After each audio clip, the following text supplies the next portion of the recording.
Mirsa. Kan saya udah bilang jangan angkat yang berat-berat. Oh, tapi galonnya habis, Pak. Nanti kalau ada yang mau minum gimana? Sudah, biar saya yang angkat. Jangan, Pak Reza. Enggak apa-apa. Daripada kamu. Jangan ya. Boleh minta tolong pisau? Ya, terima kasih.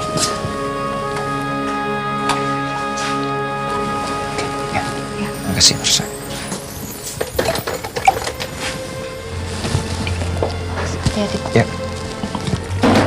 Oh. Maaf, Mirsa.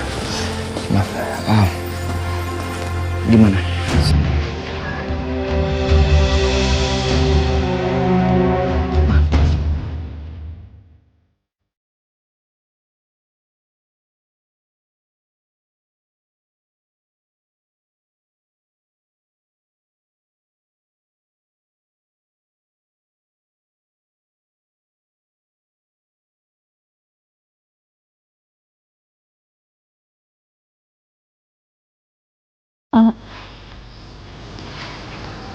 Biar saya sendiri aja. Ya, maaf ya. Mirsa, saya minta tolongnya sekali lagi. Kamu jangan kerja yang berat-berat. Maaf kalau saya harus sedikit tegas sama kamu. Karena ini masalahnya sama luka kamu. Kamu harus segera sembuh. Kesehatan kamu itu penting. Karena kamu yang sudah menyelamatkan anak saya.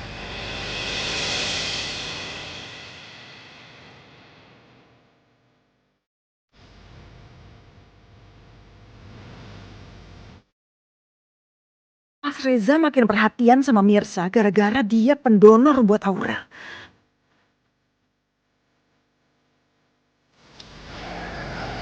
Nanti abis ini tolong kamu ke ruangan saya, ya. Baik, Pak.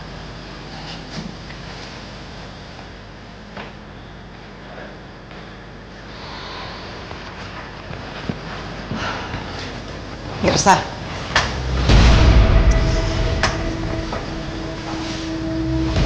Saya berterima kasih karena kamu ternyata pendonornya Aurel. Tapi ingat ya, saya nggak akan maafin kamu. Karena apa yang kamu lakukan itu udah masuk ke ranah hukum. Mbak Ranti kenapa laporin saya ke polisi? Karena Mbak Ranti tahu kan, saya nggak ngelakuin semua itu. Ya kita lihat aja hasil penyelidikan polisi. Lagi pula semua orang di sini juga udah yakin kok kalau kamu adalah pelakunya.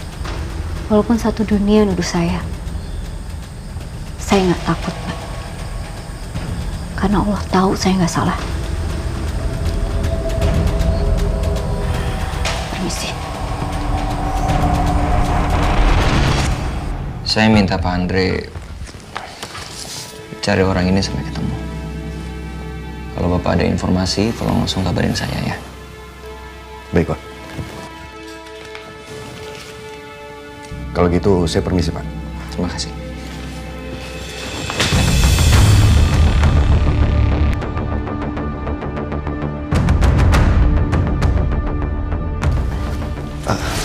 Iya. Biar saya bantu. Udah. Lupa, saya aja. Makasih, Mbak Mirsa.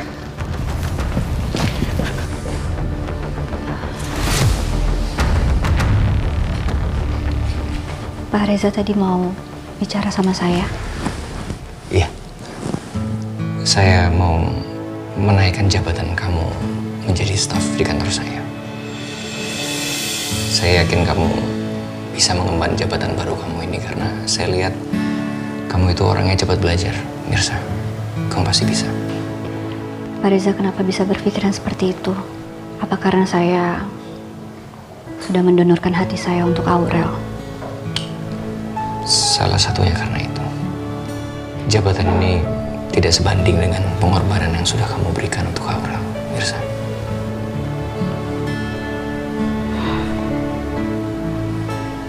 Tapi maaf, Pak. Saya nggak bisa nerima niat baik Bapak. Saya melakukan ini semua ikhlas, tanpa mengharapkan imbalan apapun. Kamu nggak usah jawab sekarang. Kamu bisa kamu pikirin dulu. Nggak apa-apa. Nggak perlu, Pak. Saya memang ikhlas melakukan ini demi Aurel. Tolong Bapak jangan ungkit-ungkit lagi masalah ini ya, Pak. Saya jadi ngerasa nggak enak sama Bapak.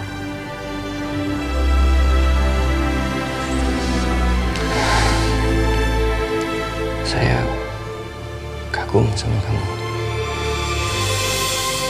Ada perempuan sebaik kamu.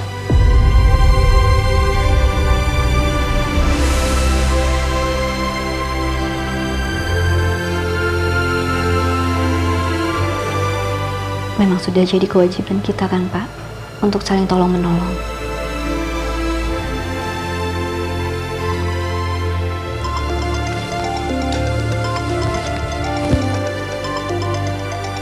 Sebentar ya, Mirsa.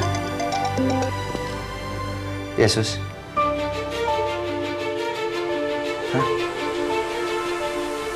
Iya, oke. Saya pulang. Ada apa, Pak?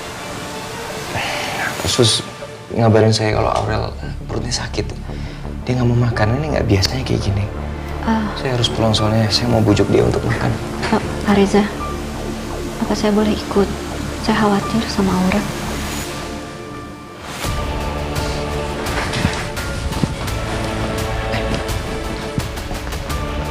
Oh, Mas Reza?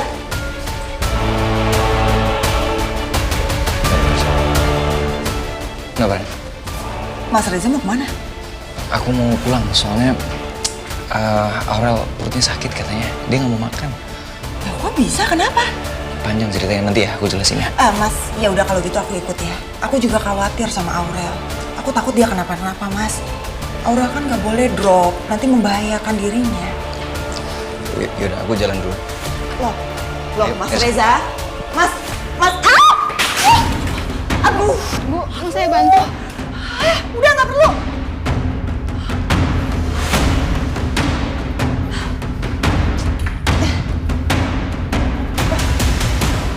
Bisa-bisanya Mas Reza milih pergi sama Mirsa. Jadi tadi Radit pulang panik nyariin Pak Pramana karena Pak Pramana habis mengancam Mirsa. Bagus dong. Apa ancamannya?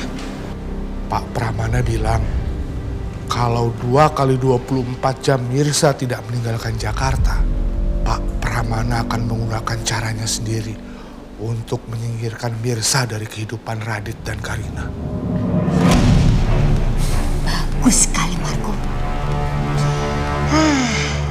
Jadi Umi sekarang tenang, gak usah capek-capek ngadepin si Mirsa yang keras kepala itu. Tapi kan Umi tahu sendiri Pak Pramana itu gimana orangnya. Saya jadi takut loh dengar Pak Pramana kayak ngomong kayak gitu. Saya takut kenapa-napa sama Mirsa. Kok kamu jadi belain Mirsa? Enggak belain. Tapi Tapi apa? enggak ada. Pasti gara-gara kamu punya hubungan sama temannya si Mirsa itu. Pawang ondel-ondel yang norak itu.